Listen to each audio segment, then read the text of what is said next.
Why won't you say anything, God? That was the question sitting heavy in my chest for weeks, not whispered, not screamed, just there. A dull ache behind every prayer, a silence louder than my voice could ever be. You know that kind of silence, don't you? The kind that comes after the desperate prayer, after you've spilled everything, fears, regrets, hopes, and the only thing that returns is nothing. No sign, no peace, just an empty inbox from heaven. If you're here, it's probably not your first time feeling this.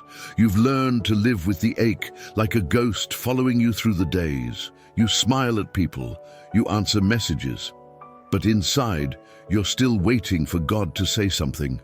And maybe you're not even asking for a miracle, just a whisper, a confirmation, a small crack of light. Instead, you get silence. And silence, when you're hurting, feels like rejection, like you've been forgotten, or worse, like you're not worth responding to. But I need you to know something right now. That silence is not proof that God left. I know it feels like it is. I know everything in your body is screaming that this is over, that your faith is broken, that you're alone. But something in you stayed. Something in you clicked on this video, still hoping. And I want you to honor that part of you. The part that still listens, the part that still believes, even if it's quiet now. Because sometimes the deepest faith isn't found in answers, it's found in the waiting. So if this speaks to your heart, stay. You're not alone. There's a specific kind of pain that most people don't talk about. It's not the kind that makes you scream. It's the kind that makes you silent. It's waking up with a heart that feels too heavy to carry. It's going through the motions, but feeling like your soul stayed behind somewhere. You brush your teeth. You answer emails. You even smile at people in the hallway. But inside, it's chaos. Your thoughts don't sit still. Your chest feels tight even when nothing's wrong. You can't even explain it anymore because you've run out of words. You're not angry at God. You're not losing your faith. You're just tired. Tired of pretending everything is okay. Tired of praying and wondering if it even matters. Tired of holding on when nothing seems to be holding back. And maybe, just maybe, you've been carrying everyone else's pain too. You're the one people come to when they're falling apart. You're the one who checks in, who encourages, who holds others together. But who checks in on you? Who asks how your heart is doing when no one's watching? That kind of loneliness, the kind where even God feels far, that's the storm you're in. And maybe the most painful part is knowing that no one around you can see it. Because your pain doesn't have scars. Your sadness doesn't show up in photos. Your battles don't leave bruises, but they're real and they're deep. And I need you to hear this. God sees it. Even when you don't say a word. Even when your prayers are just tears on a pillow. Even when all you can do is exhale and hope it counts for something. You don't have to impress God. You don't have to get it together. You don't even have to speak. Sometimes, the most powerful prayer is just showing up, just breathing and saying, "Here I am, still here." And right now, if all you can do is breathe, it's enough. If these words are reaching a part of you that's been silent for too long, tap the like button, not for me, but for you. To say, "I'm still here, I'm still listening, I'm still holding on." Because that's what faith looks like in the chaos. Not perfect, not loud, just real. And real is more than enough for God. You ever feel like your faith is glitching? Like you believe, but not fully. You trust, but your hands are still clenched. You pray, but it feels like you're just talking to the ceiling. There's this constant tug of war inside. One side of you says God is good. The other side whispers, then why do I still feel like this? It's not that you stopped believing in him. You just don't know what he's doing anymore. And maybe that's scarier than not believing at all. Because silence from someone you love hurts more than silence from a stranger. And when God goes quiet, your thoughts get loud. The what ifs, the doubts, the shame. Maybe I'm not doing enough. Maybe I'm not praying right. Maybe I messed up too much this time. And then comes the spiral, that slow descent into thinking you're the problem, that something inside you is broken, that maybe God talks to other people, but not to you. So you smile when they talk about their miracles. You nod when they say, God spoke to me. But deep down, you're wondering why heaven is so quiet on your end. And then the guilt sets in. Because how can you be disappointed in God and still claim to love Him? That's the inner war no one preaches about. The grief of waiting, the confusion of silence, the guilt of not feeling as faithful as you think you should. But hear me on this.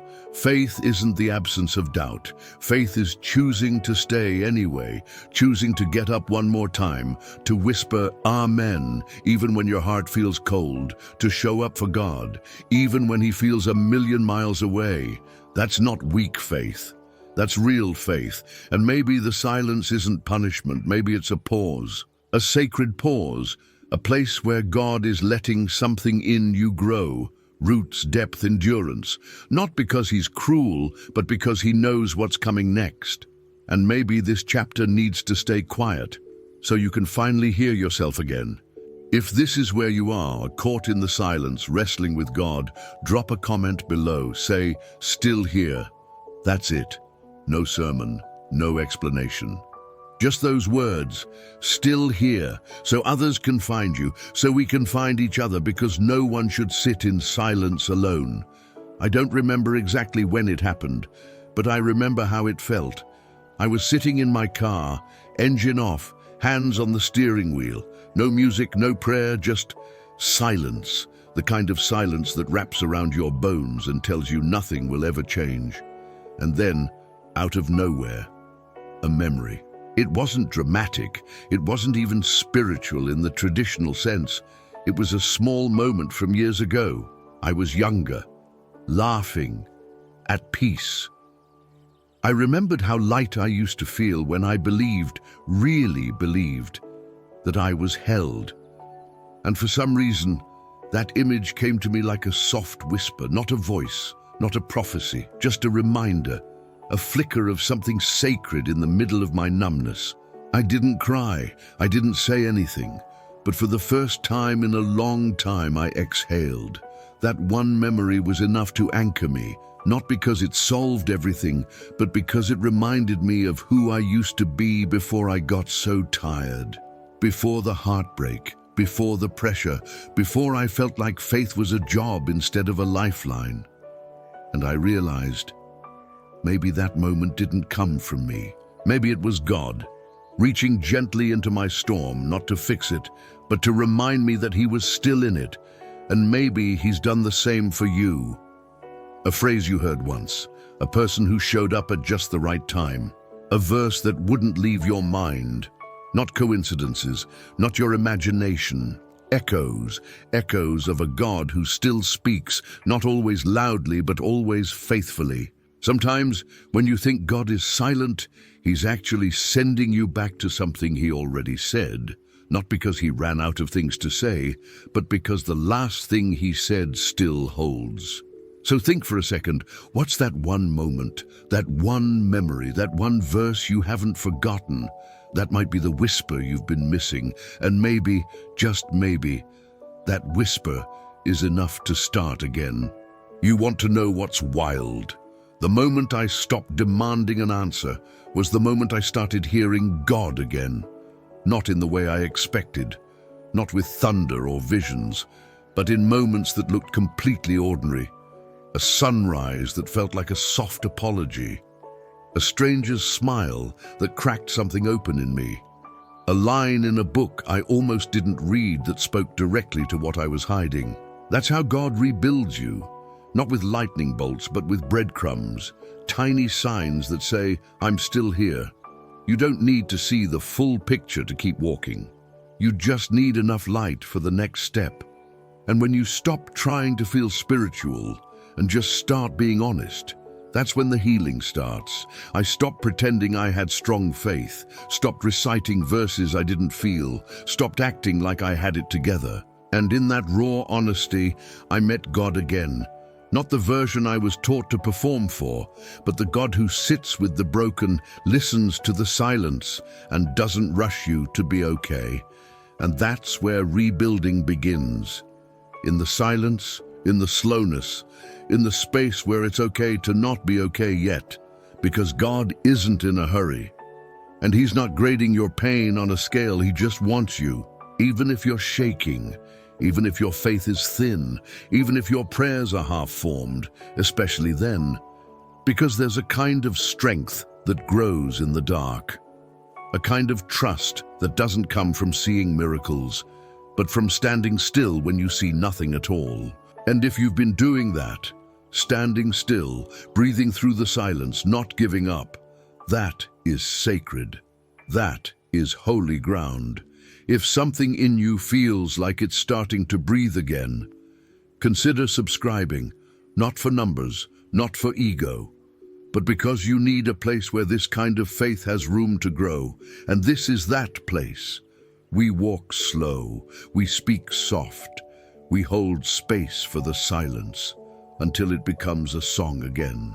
Something shifts when you stop trying to fix yourself and just sit with yourself. When you stop asking, why is God silent? And start asking, what if He's waiting for me to get still enough to hear Him? That shift, that sacred pause, is where everything begins to make sense. Not all at once, not in a clear, logical way, but in layers, like fog lifting slowly off a field in the morning. You begin to realize, maybe God wasn't punishing you with silence. Maybe He was protecting you from the noise. Maybe the quiet was the healing, not the absence of it. Because in the stillness, you're finally able to feel what you've been running from. You start naming things, you start remembering things, and somewhere in that space, your faith becomes yours again. Not your parents' faith, not your church's faith, not the polished, perfect kind, but the real kind.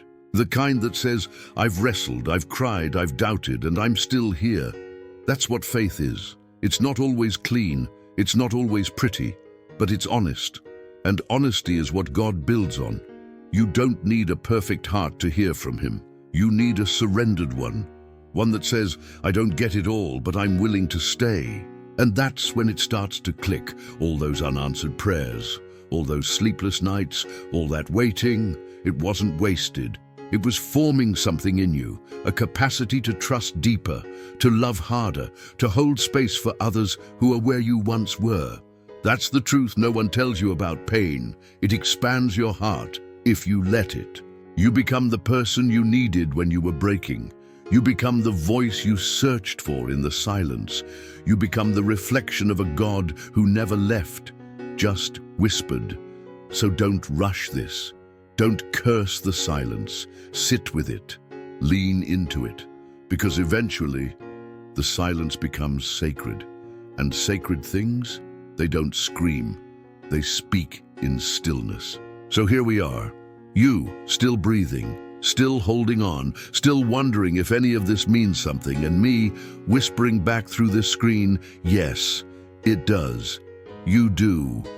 Your silence has not gone unnoticed. Your pain has not been wasted. Your prayers, even the ones that never made it into words, have reached the heart of God. Not because you said them perfectly, but because they came from the deepest part of you. You've walked through storms with no umbrella. You've held others while you were breaking. You've kept going when quitting would have been easier. And that matters. You don't need to be loud to be strong. You don't need to be fearless to be faithful. You don't need to be perfect to be loved. You are seen, you are held, you are not forgotten. Maybe no one told you that this week. Maybe no one tells you that ever. So let me be the one to say it now. You are not alone in this storm. Even if you don't feel Him, God is closer than your own breath. Even if you don't hear Him, He's still speaking in ways your soul will understand when the time is right. And until that time comes, I pray you'll find peace not in the answers but in the presence, even when it feels invisible. I pray you'll trust that what's breaking now might one day be the reason someone else heals. I pray you'll let go of trying to force your healing to look like theirs. And I pray, more than anything, that tonight When the world gets quiet, your heart will feel held. Not by me, not by words, but by the one who has been with you the whole time. If this helped you breathe again, come back tomorrow. We walk together, one quiet miracle at a time.